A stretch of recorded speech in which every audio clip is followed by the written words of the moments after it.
Kokios tai buvo šios antrosios rungtynės? Manau, gal kažkiek lengvesnės. Nu, gal jos pavargo, gal mes geriau atrodėm.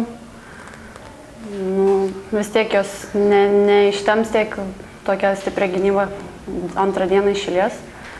Dar plus, kad laukia jų dar 2 varžybos, tai manau, kad šiandien lengviau buvo negu vakar. Sakyk, kas sekėsi lengviau šiandien? Žinau, lengviau prieš spaudimą gal išeit buvo. Kad jos mažiau silpniau gynėsi, ne taip aktyviai kaip vakar.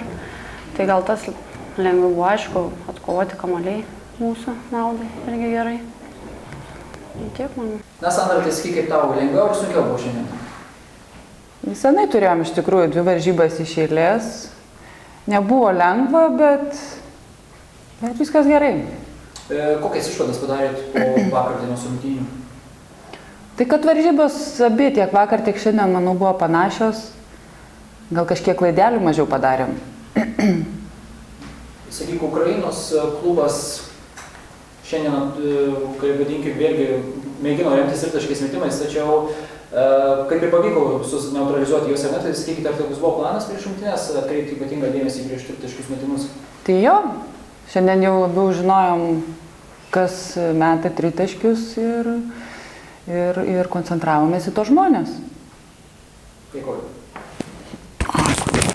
Nu, kai laimi rungtynės, atrodo, kad ir viskas kaip ir sekasi, bet galiu pasakyti, gynyboje buvo tokių klaidų, kur manau, kad mes jau nebeturėtumėm daryti.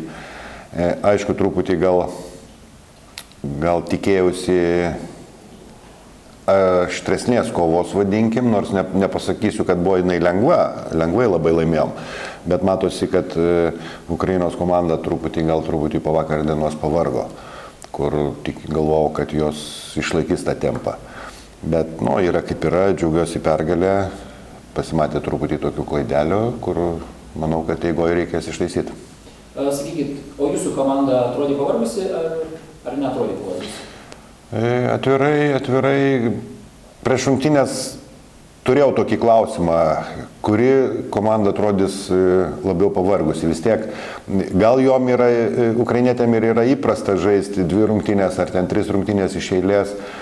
Turai ten būdavo, kiek atsimenu, kiek žinau, būdavo.